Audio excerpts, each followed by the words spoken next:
The following is a production of DallasCowboys.com and the Dallas Cowboys Football Club. How about them Cowboys? Yeah! Go Cowboys!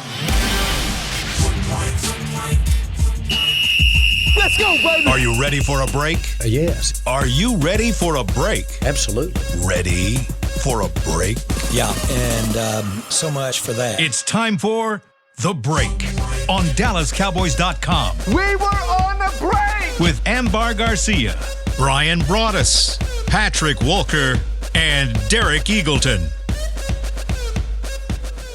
It is Monday, September 25th, 2023, season 19, episode number 38. Welcome to the latest edition of The Break. We're live from the SWBC Mortgage Studios at the Star. And man, for the first time this season, we have to come in here on a Monday morning and tell you what went wrong, because there was a lot that went wrong yesterday. Cowboys lose on the road 28-16 to the Arizona Cardinals, and we're going to break it down for you guys. We've got a whole list of things where the Cowboys just weren't playing up to what we've expected from them, and we'll go through each of those different areas and give you our insights there. But where I want to start first is just a big picture look. I go around the table. I would love for you guys to each tell me, what do you think was the big picture storyline for you coming out of this game? Patrick, let's start with you. Well, there were a couple, but I'll just go with one. Run defense. Coming into this season, you asked the question, for me, what would it take for this defense to be special? And the biggest thing I drew a circle around was the run defense. And, thankfully we saw them perform well in that capacity against the Giants. We saw them perform masterfully against the Jets in that capacity. But it was still about consistency, and two outings does not consistency make. So then you're going against a Cardinals team that, what James Conner can do, and what Moore can do, but you want to believe that the Cowboys' run defense is shored up and that it's upgraded. But when you allow 222 yards rushing, and then at halftime, it was the most rushing yards allowed by a Cowboys team since 1991, that's not what you want to see. That's not going to win the game for you. So, we can point at the penalties as well, but for me, it's got to be the run defense. Cowboys' red zone problems were more about what Arizona was doing to them than really what the Cowboys were trying to do to Arizona. There weren't clean routes. There weren't clean reads. They had some opportunities where some missed blocks along the way, maybe some unfortunate play calling. I take example of the option to CeeDee Lamb. You leave two guys unblocked, it's a negative play there. So really more about what Arizona was doing to them scheme-wise than really what the Cowboys were doing execution-wise. A whole lot of confusion. I don't think they went into that game very well prepared. They looked confused at times on both sides of the ball. But just to that point, what I was initially going to say is that the Cardinals were able to exploit their weaknesses, their weak points on both sides of the ball. You talk about the run defense, and you talk about the red zone issues that they've had. And this is going to serve as a game that opposing teams are going to watch and rewatch and try to copy and do what they were able to do to the Cowboys and try to attack their weak points. This seemed very much to me, Brian, like what you mentioned last week, the desperate team theory. Yeah. After the game, I was literally just watching. We have TV monitors in here. On NFL Network, they're showing some replays from that game, and I didn't realize at the end of the game they actually gave the coach a Gatorade bath, which again tells you how important that game was for them. They went into that game last night. Yes, exactly. I mean, a week 3 game, you Gatorade bath your coach. Like, that tells you how desperate they were, and they came out and played like it. And it tells you maybe how flat the Cowboys were. I did hear that at least by one player in the locker room yesterday, that they may have been a little flat, may not have had the same level of intensity that you've expected from them or that they've shown in the first 2 weeks. And I do think that showed up yesterday in the way those two teams played and the way they approached that game. All right, here's what we're going to do. I'm going to go through. I have a list of 5 things that I think went wrong for the Cowboys yesterday. I'm going to throw them out for you guys, and I'd like for you to tell me a little bit more about what you saw and why things went wrong in this area. Patrick, you mentioned the first one, run defense. Yesterday, here were the numbers. The Cardinals had 30 rushes for 222 yards, a 7.4 average. Here's another interesting stat I noted. Check this out. When 8+ men were in the box, so this is a stacked box, this is when you expect that you should be able to stop the run because you're paying inordinate amount of attention to stopping the run. They still, between Connor and Dobbs, they ran 12 times for 95 yards, Yeah. 7.9 average on the ground when the Cowboys stacked the box. What did you see yesterday from the Cowboys' run defense? Run defense, sorry. I mean, you were just losing one-on-one battles. I mean, for example, the Moore touchdown. I mean, that Red Sea just absolutely parted. He went untouched, and it was just a bunch of green in front of him from there, and then he rattled off the touchdown. And the same thing for some of those runs by Connor. It's a run defense that has shown us that it was shored up, but then yesterday they just got beat straight up. They got outpowered. They got out-executed.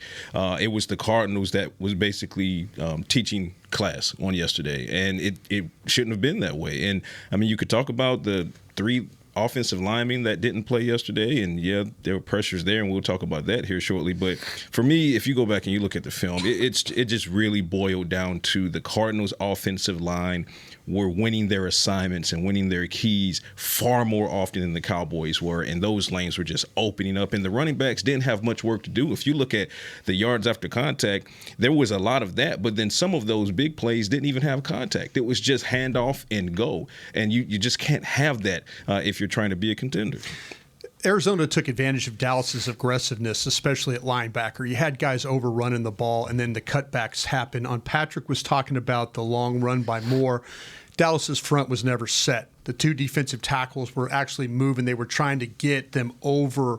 They were to the left. They were trying to move them over to the right. They couldn't get them over. And once they got them over, ball was snapped, and now you're in a trouble there. Sam Williams gets caught up the field there. And now all of a sudden, though, you got guys pinned to the inside. Kerr saw the ball break late. I don't think he saw where the run was coming from, so his angle was off, and then that kind of threw him out of the way. But a lot of this against the run defense stuff is, Patrick's right, there's a physicality element to that, to the game. But if you're supposed to fit in certain gaps, if you're supposed to play your assignment, I'll give you an example. Donovan Wilson had a bad day early in that game of not fitting assignments. You know, the long run where Dobbs takes off on the read option stuff. You know, they get a double team block on the outside, but what happens is Wilson goes too far to the inside. He's responsible to be an edge player. Micah had a chance, but kind of got caught in no man's land there. So all of a sudden now you got a no man's land player, you got a double team on the outside, and then you got a guy taking the wrong angle. That's going to lead to a 44-yard run. That happened to the Cowboys way too often in that game yesterday. Well, you talk about a defense that what we've seen in the first 2 weeks, we've talked about it over and over how great, and you see them, everybody so in sync, everybody making plays from the top to the bottom, and then all of a sudden they're not able to adjust and make the right changes and be on the same page. Gilmore, that was disappointing to see certain plays that he was playing where he looked slow and he didn't look like that veteran presence that you've seen so far. And again, Micah Parsons, multiple occasions, what was going on? Just like confused. I forgot who was telling him, no, you have to line up there. Who was that? Well, him and Van Der Esch were having a conversation, but like during the game, there was a couple of times where he rushed and it was hands like pre-snap, where hands looking inside. What's going on? Yeah, and like, what's the call? So those things should not be happening. Those are easy fix, and those are the things that kind of baffle me a little bit as to why, how did that happen? And it wasn't just once; it was in multiple occasions. We talked about it a little bit last week, though. What Arizona does to you, the fact that they had a 45-yard run from a wide receiver as a running back, they're going to put you in a lot of different problems. They're going to make you have to think your way through some things. And I think that the maybe some lack of communication, the lack of execution, the lack of physicality. There was a lot of things. Dan Quinn had a bad day yesterday. Yeah. His defense had a bad day. Let's be fair. We give Dan Quinn a lot of credit. We also need to tell Dan Quinn's defense wasn't ready to play the first half of that football game yesterday. And then some plays in the second half, they weren't ready to play. So that's on them to try and fix these things. But if you're telling me there's confusion and lack of communication and all that on the field, in certain key situations, that is a problem throughout the defense. Yeah, we were talking last week when we were talking about the breakdown about how much this team likes to do different kinds of things in their running game. There's a lot of pulling guards and pin and pull. So yeah, that kind of stuff. And yesterday the Cowboys are getting beat a lot on those kinds of plays. Yeah. It wasn't when you're running straight at them. The Cowboys defense is pretty adept at stopping that. It was those other kind of plays. That first play, or that first long run by Dobbs, to me, set the tone because it was exactly what we talked about Micah in Soft Philadelphia. spot. What happened against Philadelphia? Soft spot. Him kind of freezing. He read it the wrong Yeah. way. He went for the running back, which, and I don't know if you necessarily call that a bad read, Right. but what you notice is they went back to that play several more times. And what Micah did, he didn't rush. Yeah. He just waited, and he waited until he knew exactly where the ball was going, and then he reacted to it, which is how you're supposed to play that. But I think that's kind of the point of it. Is I think yesterday there were lots of moments where different players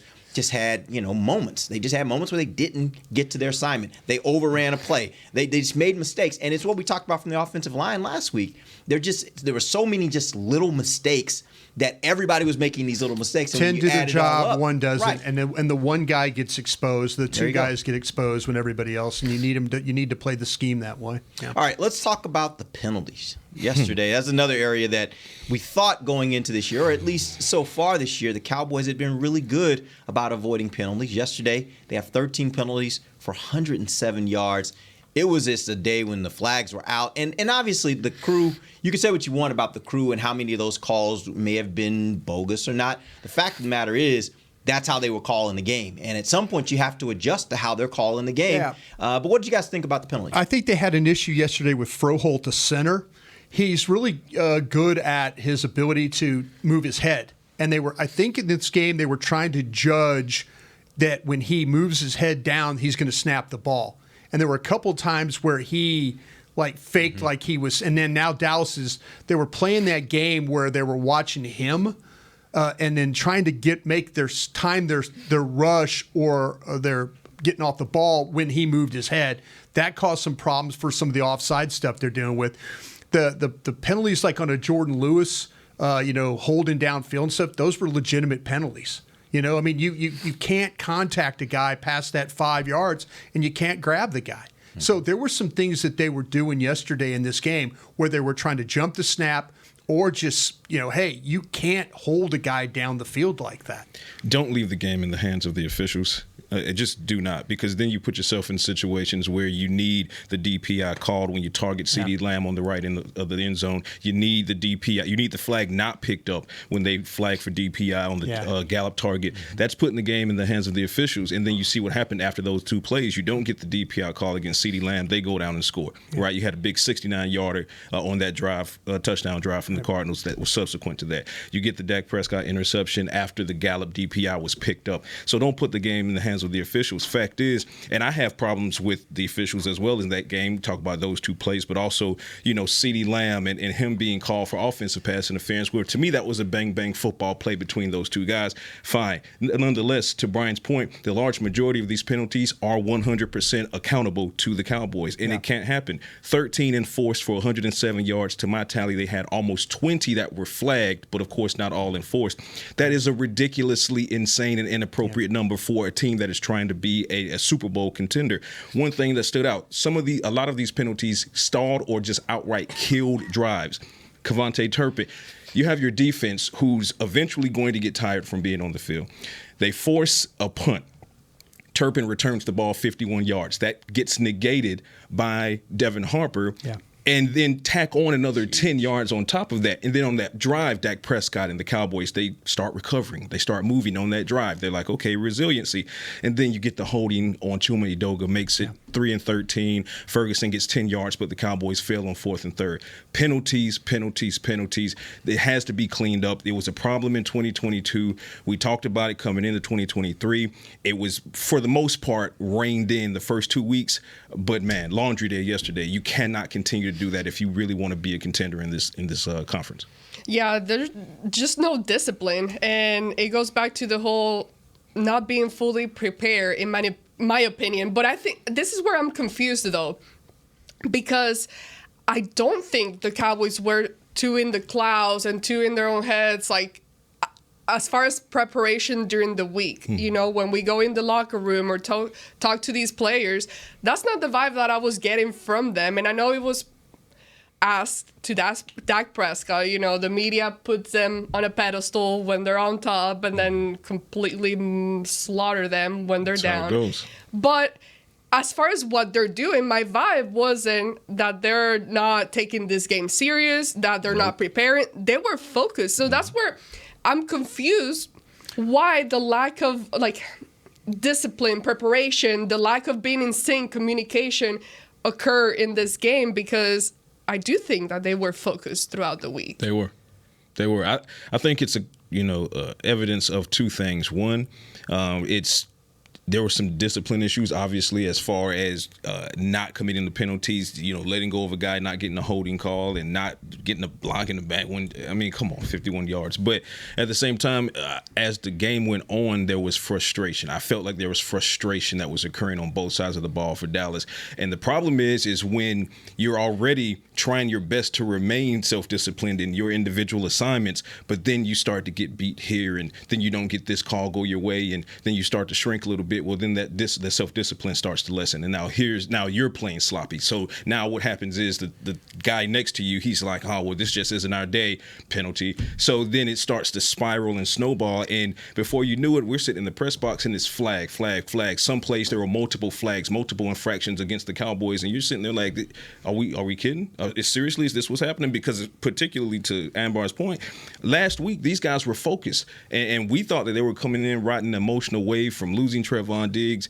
But I don't know if it's the bodies buried in the desert, whatever is going on out there, because the game was weird from the outset with the Tyron Smith, situation. And, he's active, but he's named a captain, but then ultimately he doesn't play. And then it was just ominous from there. So I don't know. Too many bodies in the desert, I guess. Yeah, it was. I don't know. I will say this. I don't know that we can say one way or the other that they were focused or not focused. I certainly don't have any insight to see how much they were on their iPads watching and preparing. What I can say is that as you watch that game, there were moments where you were like, man, they just didn't seem like they knew where they needed to be. Yeah. And that is usually something that you point to, what was the preparation like? So again, I don't know whether they prepared as hard or as much as they had prepared the other 2 weeks or less. I don't know that. I just know that yesterday they didn't look like they were as disciplined and knowing where they needed to be and being there consistently, and that's why they got lit up in a number of different areas during that game. You had penalties that killed your offensive drives, and then you had penalties that extended their offensive drives. Talk about the penalty on Lewis, the DPI on Deron Bland. Yeah. You can't have both of those things occurring at the same time. Like, something has to be clean, and just nothing was clean in that game yesterday. All right, we're going to take our first break. When we come back, we're going to talk about this red zone offense. It was not just a problem this week. It's been an ongoing problem. We'll talk about that when we come back. DallasCowboys.com radio. Todd thought it would be secure to jog in the cheetah savanna. Todd believed the big cat repellent he bought online was reliable. And now, Todd is trying to be faster than this cheetah that can run 80 miles per hour. But the good news is, Todd has AT&T 5G that is fast, reliable, and secure. And he learned the best thing to do is stop running and toss her the backpack with the beef stew. AT&T 5G. Fast, reliable, secure. It's not complicated. 5G requires compatible plan and device. 5G may not be available in your area. See att.com/5G for you for details. Cowboys fans, after that move, we've just coined the term Rowdy Replay. Let's roll back the tape. Okay, there's our mascot Rowdy cheering on the boys. And now he's on his phone, on his Bank of America mobile banking app? Staying on top of his finances with his virtual financial assistant, Erica. Bank of America's digital tools are so impressive. Cowboys fans just can't stop banking. Learn more at bankofamerica.com/can't-stop-banking. Erica is only available in the English language. You must download the latest version of the mobile banking app, only available on select mobile devices. Message and data rates may apply. Member FDIC. Welcome back into Dear Doctor, the show where I answer life's questions with an ice-cold can of Dr. Pepper. Sheila, let's hear from our next caller, would you? Dear Doctor, my friend supported me during a tough time, but what's the right gift that says, thanks for being a shoulder to cry on? Okay, this one's easy. I say give her a delicious Dr. Pepper. Nothing says, thanks, girl, better than a one-of-a-kind soda. Yes, any Dr. Pepper flavor will do. Now, just a reminder that I don't need to be a real doctor to know that Dr. Pepper is the one you deserve. They say champions are remembered, but legends are never forgotten. United Ag & Turf offers a winning lineup of John Deere equipment built to tackle any challenge on and off the field. Legendary John Deere tractors, combines, residential mowers, commercial mowers, compact construction equipment, Gator utility vehicles, and a full line of golf and sports turf equipment. United Ag & Turf, the official Ag & Turf equipment supplier of the Dallas Cowboys. Visit UnitedAgAndTurf.com to find a location near you. Back to the break. Check out the latest and greatest edition of Tours at AT&T Stadium and at the Star in Frisco. Meet Jerry Jones, an interactive experience. Get a peek behind the curtain into the fascinating life of Jerry Jones with a focus on interactive fan experience in partnership with AT&T. This interactive technology gives tour-goers the opportunity to ask Mr. Jones a variety of questions. For more information and to book your tours, visit DallasCowboys.com/tours. Welcome back. It is the second segment of The Break, live from SWBC Mortgage Studios at the Star. This segment brought to you by Blockchain.com. We are talking about the Cowboys' loss yesterday, first loss of the season. They lose to Arizona 28-16. Let's talk about one other problem that popped up. Red zone offense. Yesterday, Cowboys were 1 of 5, 20% in the red zone. Get this, they were 0 for 2 when they were in goal-to-go situations. Yeah. That is not good. But this has been an ongoing issue. This is something we talked about last week, that it was a problem. It didn't kill them last week, but it certainly was a problem. What happened yesterday with regards to the red zone offense? I mean, it's like you said, 0 for 2 with goal to go. They had an unsuccessful goal to go against the Jets. Yeah, against the Jets with the Hendershot, and Rico didn't get in either. I mean, it's a problem. One question is, where are your wide receivers in the red zone? Where are your wide receiver targets in the red zone as far as being able to produce those touchdowns that are needed? I mean, you don't have any wide receiver touchdowns at all through 3 weeks of football. That is something that the Cowboys need to look at and try to figure out what's going on there. So that's a large part of it. But it also goes to, how comfortable or uncomfortable are the Cowboys right now with this Texas Coast offense. We still don't know what it looks like. You just got Brandon Cooks back, but we were talking about this during the break. You didn't have three of your starting offensive linemen. Tyler Smith came back, but Tyron Smith didn't play. Tyler Biadasz didn't play. Zach Martin didn't play. Was there a little bit less of a confidence in that starting five yesterday that maybe has had McCarthy kind of scale back on what he might have called otherwise if you had your front five out there, or at least 4 of your front five like they had the first 2 weeks? A lot to be figured out there, and to be honest with you, I haven't figured it out specifically just yet, because if you look at it, they should be scoring on some of these plays, but they're just not. So when it happens like that and I can't yet figure out what the problem is, I'm always going to lean back on the execution of it, because a lot of times that's probably what's keeping you out of the end zone. Now, some play calling is going to be mixed in as well as far as accountability goes. But, I mean, I think if they execute on some of these plays, for example, the Hendershot play, if he makes that vision go. But, yeah, I mean, they should have red zone points, and the officials also took a couple away, but that's not the only reason they don't have them. You ran 24 plays in the red zone is what you did. The screenplay to Dowdle for a touchdown, well executed, well called. Nice job of blocking out in front. That's something that, they need to kind of look at that a little bit more. But a red zone screen is always a good thing to call there. One time they run a waggle to the right with Prescott. And Arizona has 5 defenders to cover 3. No chance on the play. 4th down, Arizona sells out on a blitz. It's picked up. Line lets the furthest man from the ball go. That's usually the responsibility of the quarterback. You don't want to let anybody inside. So squeeze it down. Furthest guy from the ball, quarterback, that's your guy. We can't block him. Prescott's got to know that. He can't. He's got to know, I'm going to get a blitzer in my face. I can see him right there. They try to run the ball inside to Cooks, and Prescott feels the pressure, throws the ball too high. But he's got to know he's got an unblocked blitzer over there because the way the line had slid that way. You had a couple of times there where Prescott drops the snap on the play. Ferguson and Lamb run into each other. They got 4 Cardinals to cover 3 Cowboys receive it. Adoga gets called for holding on the play. This is the kind of stuff that you're this is the kind of stuff you're dealing with. They run that. I mentioned they run the option to Lamb. No one's fooled on the play. Yes, no. White and Shashri they stay at home to make the tackle. Both are unblocked. Trips left. Lamb single. Prescott tries to hit him with the fade. He doesn't make the play. Could there have been a pass interference there? Yeah, it could have been. Didn't call. Didn't work out your way. The thing about it is, and one more final thing, I just looked down at my notes.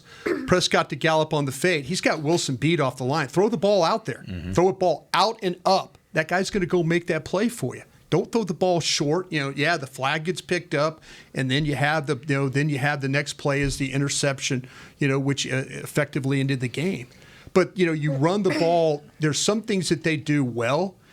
I think this was really more about Arizona's red zone defense than it was about Dallas's offense, in my opinion. but there were some things that like I say, the routes aren't always clean, but there's also some self-inflicted stuff there that goes on. But, I mentioned 4 Cardinals to cover 3 Cowboys, 5 Cardinals to cover 3s. You've got to find a way to not let that happen in a game. Okay. My heart is fully racing right now. So let me give a disclaimer. Sorry if any insults come out, if anybody from that side of the building is listening, because these are just my emotions speaking right now. So apologies. But, I'm looking at the stats, and I'm tired of saying, like, on paper, they have this, they have the talent. On paper, they look good. They should be being a lot more effective than what they are. And it could be that the Cardinals, and they did a good job. Credit to them for sure. Mm-hmm. But it's not week 3 it's not just week 3. We saw glimpses of it week 1, week 2. Sure. So we know this is a reoccurring issue. Yes. So my problem is, where is all this creativity that you hide from the media sometimes, and you try to act all, again, sorry, emotions, I'm sorry, no offense. But what are you trying to hide? Because I'm not seeing it. Are you saving it for when? 49ers? Or when we get to compete in the playoffs? I don't know. But it has to click at some point. I think it was a lack of creativity. And you talk about the offensive line. You had 3 of your starters out, and I get it. That's a big loss for anybody. Mm-hmm. But at the same time, you saw what you were able to do. You were still being able to move the offense down the field. It wasn't as bad as I thought it was going to be.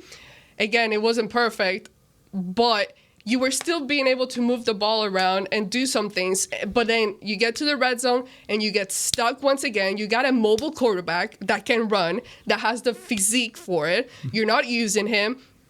You have the running backs that you know what you can do. And we've seen it before where maybe you get an extra push from somebody else helping you out, just push through for those extra yards. You have the tight ends. You got Gallup, who's been having a good game. I thought Brandon Cooks was going to be the guy that comes in here and clicks. Again, I thought this whole game was going to be completely different, thinking we were going to have some linemen in there and everything. But when you talk about just the talent, the skill sets that they currently have on the roster, and you're not able to really take advantage of that and put everybody in their best position and really utilize those weapons.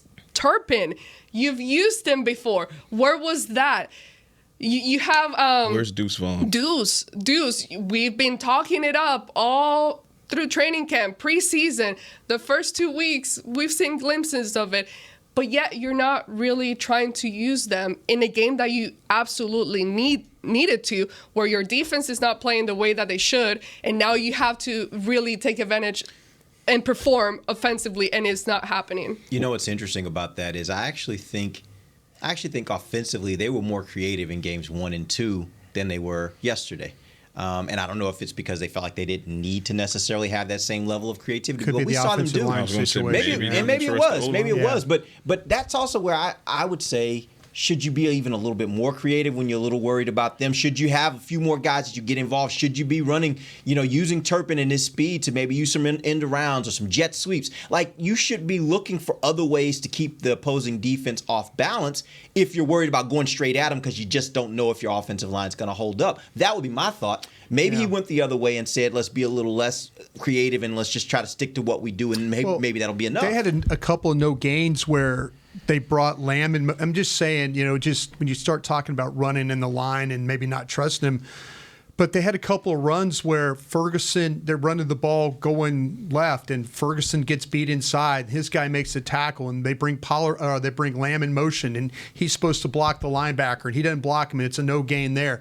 So, I mean, they're designing plays. Is it as creative as no? But they're trying to run plays. Mm-hmm. I felt like there was some times when they ran the ball down there, they were able to get some traction. Mm-hmm. I think the passing game is what let them down.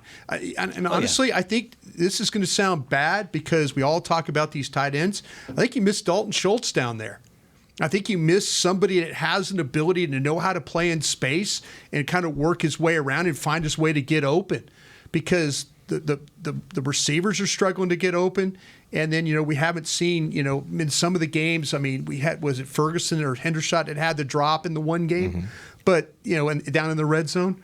But I just, the receivers are just not, if it's not a fade or something like that they're not doing anything to win. Mm-hmm.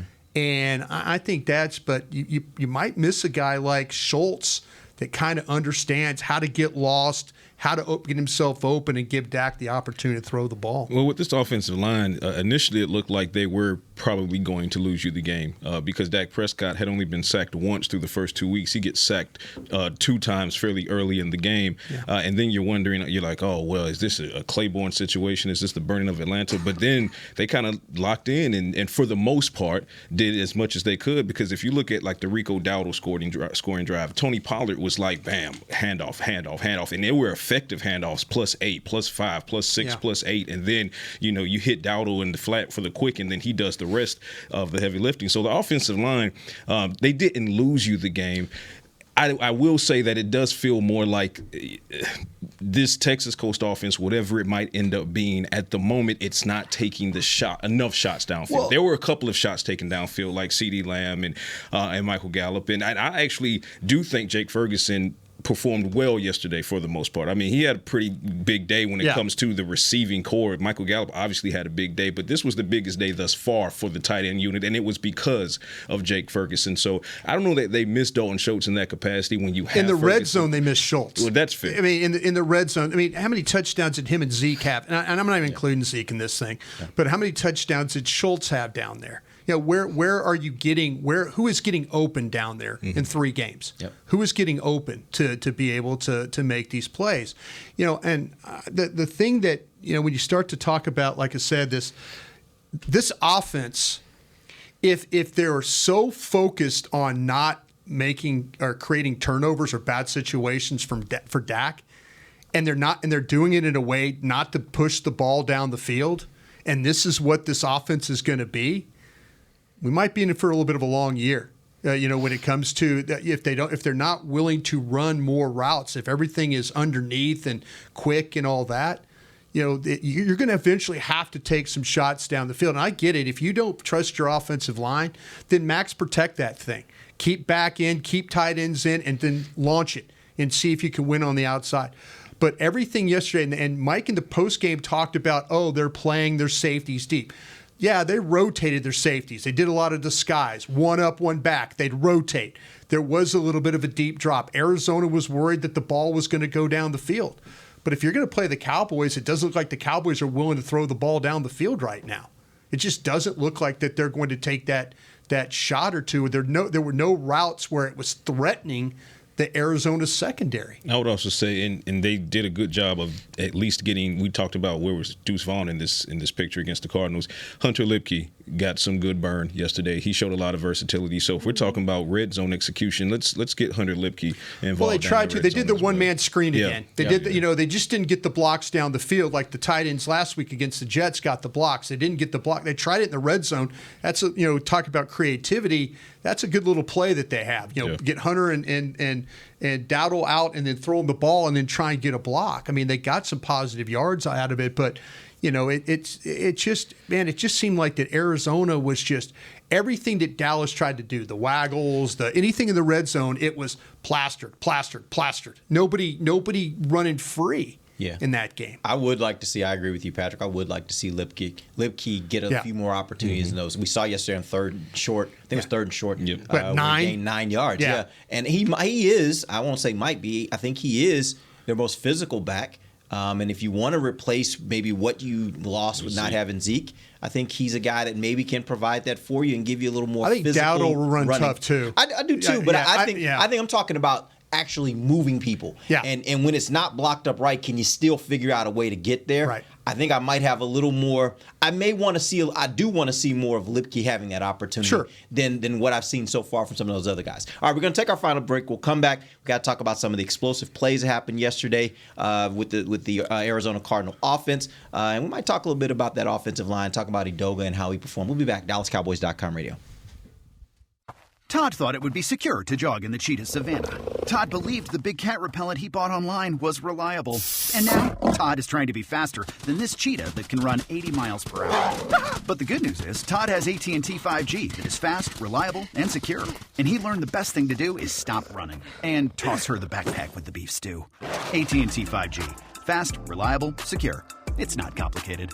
5G requires compatible plan and device. 5G may not be available in your area. See att.com/5G for you for details. Don't put off getting your oil change, Dallas. Take 5 Oil Change. A proud partner of the Cowboys is faster than you think. There's no appointment needed and no waiting room. Yep, you heard that correctly. Take 5 is so fast, you don't even have to get out of your car. You can take advantage of Take 5's fast, friendly, and simple service at any of their locations across the Dallas area. And remember, at Take 5, you stay in your car because they're faster than you think. Take 5, the official oil change of the Dallas Cowboys. It's the official men's skincare brand of the Dallas Cowboys, Jack Black. And right now, Cowboys fans can get 15% off their $75 order. Plus, because every deal needs a playmaker, your order will include a free 5-piece skincare set and free shipping. The Jack Black Playmaker is 4 of Jack's favorites and a full-sized intense therapy lip balm. Make a play for the Playmaker at getjackblack.com/Cowboys with the code Cowboys VIP. That's getjackblack.com/Cowboys with the code Cowboys VIP. They say champions are remembered, but legends are never forgotten. United Ag and Turf offers a winning lineup of John Deere equipment built to tackle any challenge on and off the field.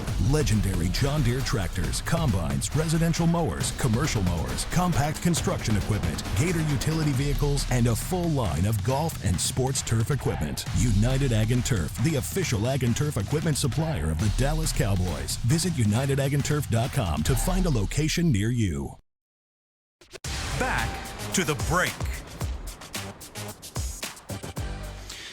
Dallas Cowboys Game Time powered by Lenovo, the official gaming platform and community of the Dallas Cowboys. Sign up now to compete in Madden 24 for a chance to win 2 tickets and a VIP experience to a 2023 Dallas Cowboys home game. Qualifiers begin on October 6th and run through the 13th. Learn more and register at DallasCowboysGameTime.com. Welcome back. It is the final segment of the break, live from the SWBC Mortgage Studios at the Star. We're going through what went wrong for the Cowboys yesterday in the first loss of the season. Let's talk about explosive plays. These are plays of 20-plus yards. On the ground, they gave up 4. A 44-yard rush to Dobbs, a 20-yard rush to Connor, a 45-yard rush to Moore, and that was a TD, and then a 26-yard run to Connor. In the passing game, they gave up a 23-yarder to Brown, and then another 69-yarder to Wilson. What was the deal with the big plays yesterday? Because that definitely has not been a hallmark of this defense. No, that's what more or less helped bury them. I mean, you can talk about the penalties, and rightfully so, and but like you said, it was not only the number of big plays, which were obvious because it felt like the Cardinals were being allowed to have a big play every other play. That's what it felt like. But then you look at the fact that nearly half of those big plays came on the ground. Mm-hmm. If you bottle them up, double the number of passing. Right. Yeah. If you bottle them up on the ground, then it's a much more manageable game, and you probably win this game, although with a couple, with a black eye and some rib bruises, and it's probably 21-24. You walk away with the win, but at least you give yourself an opportunity to win.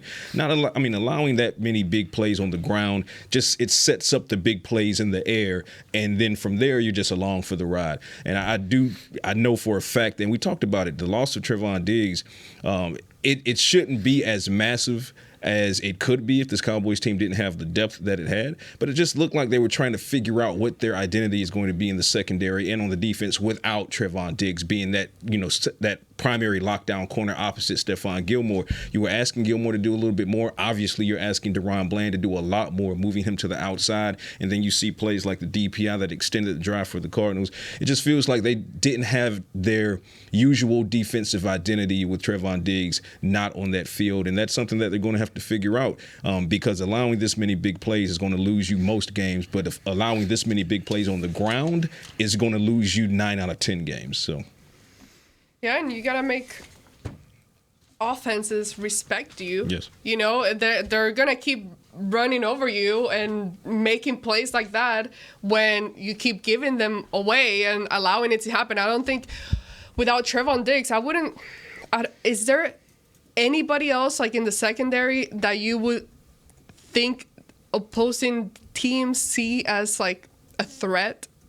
I think they respect DaRon Bland, and you think he's already at that level for them? 6 takeaways. Like, they respect DaRon Bland, but again, this is not DaRon Bland's base position. He's a nickel guy, so I say that with the aspect of, I'm awarding him some grace here. It's his first NFL game playing in the outside, and you just knew that the Cardinals were going to attack that, and they attacked it early. And they attacked it early, which is what I would have done if I was the play caller for the Cardinals or any team. So it's something that DaRon Bland is going to learn from. But as far as the respect aspect, NFL teams respect Bland because they know he can take the ball away just like Lewis can, just like Gilmore can.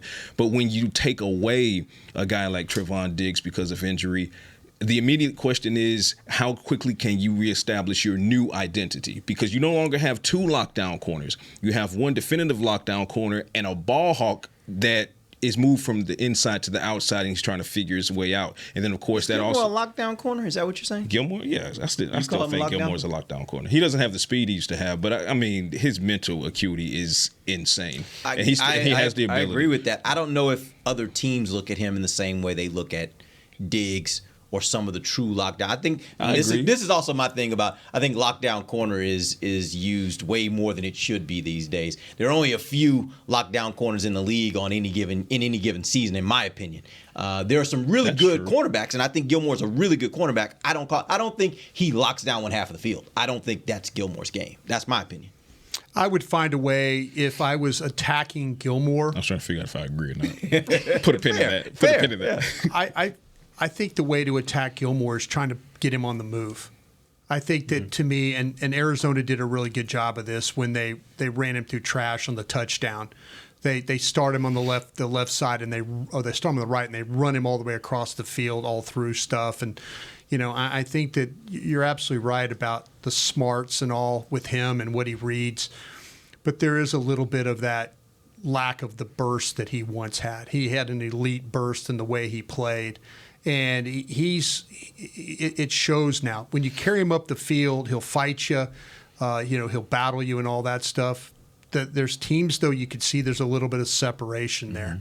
And, he dove. He made a great effort to try and make the play, but the ball was right there. It was well thrown. Yeah, it was. But I would try and attack him on the move and make him have to chase a little bit, because I don't know if he has that burst that he once had. He still could play at a very high level, but there's ways that I think you could kind of mess with him a little bit.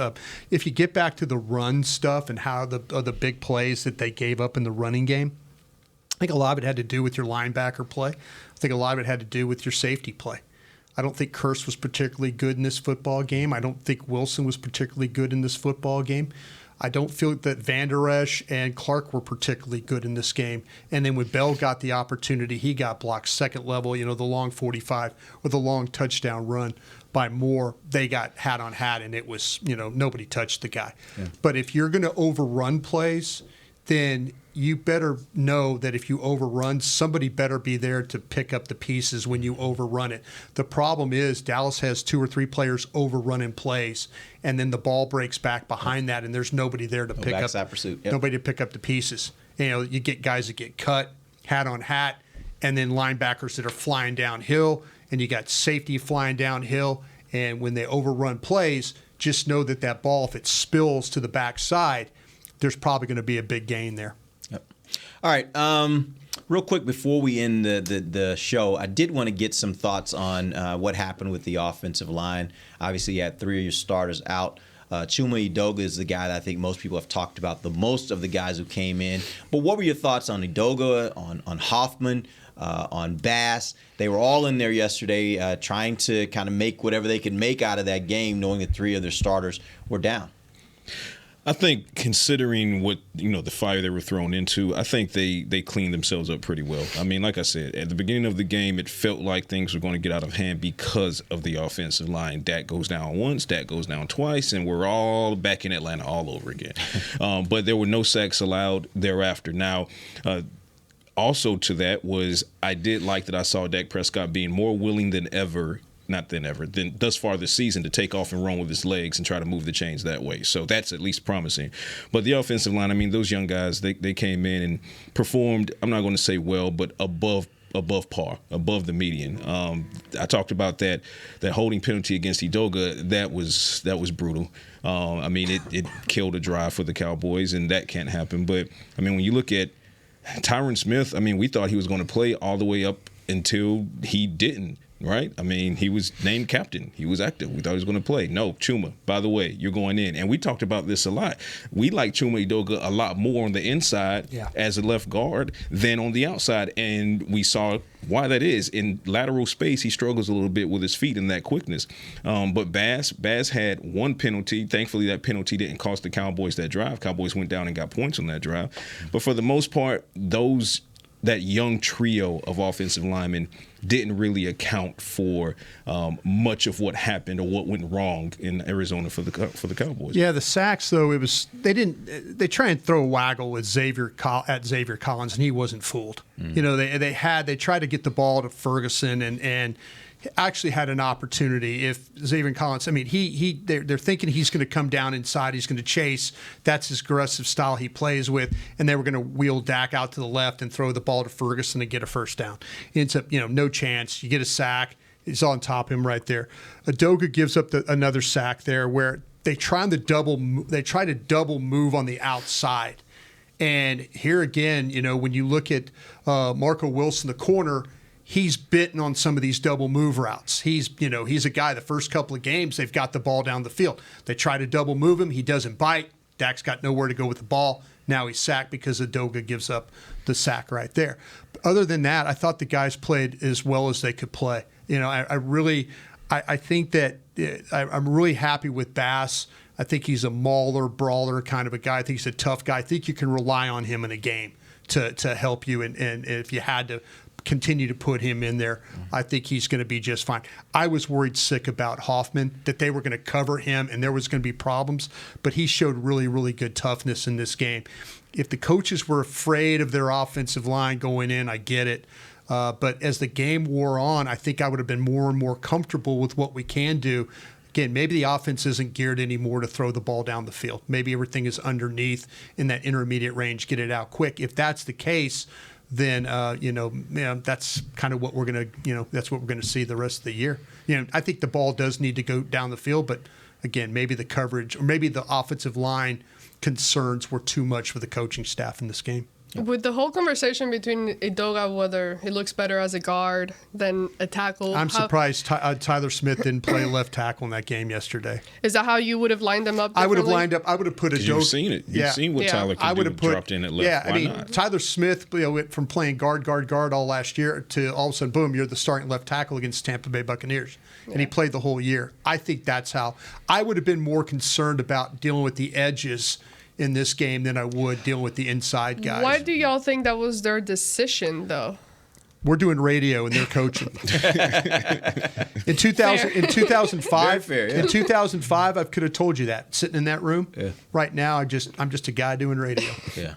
Yeah, and there's no way to really know unless they tell us, right? Yeah. And they haven't been willing to tell us that about how they came to that decision. But before the game, when Nick was doing the pregame show and he had talked to Stephen Jones and kind of got wind of the fact that Tyron wasn't going to play, he and I both had the same reaction, like, why is Tyler not playing tackle? Yeah. And it's just, I think part of it, and I think Nick brought this up, was maybe it's just with him coming back from injury, they didn't want to just throw him out there. You come back from that kind of injury, maybe they had a little question about whether he'd have the lateral quickness coming off that. Or he worked all week at guard. Right, yeah. It could have been those kinds of things that could have forced him to say, it's better just to keep him at guard. We'll put Edoga out there. But I definitely was my first thought is I'd rather have Tyler out there protecting the blind side of my quarterback because I know Edoga has done I shouldn't say really well, but well enough. He's been adequate at left guard. Yeah. He's been fine. And so I would have kept him there and I would have said, give me my guy that I think is going to be my future left tackle. Let's put him out there and do it. But that wasn't the decision. That's why we're doing radio. I'll ask. Mike's going to talk today at 2:00. I'll ask. All right, we appreciate you guys joining us. We'll be back tomorrow. We're going to take. We'll see if he answers. Why don't you ask him if he's going to throw any routes down the field? All I can do is ask. You're real friendly with your questions, by the way, Coach. We're going to have some demeanor. We're going to have some bigger picture topics tomorrow. We'll get into. Till then, for Patrick Walker, Brian Broaddus, Amber Garcia, I'm Derek Eagleton. This has been The Break, live on DallasCowboys.com radio. This has been a production of DallasCowboys.com and the Dallas Cowboys Football Club. How about this, Cowboys?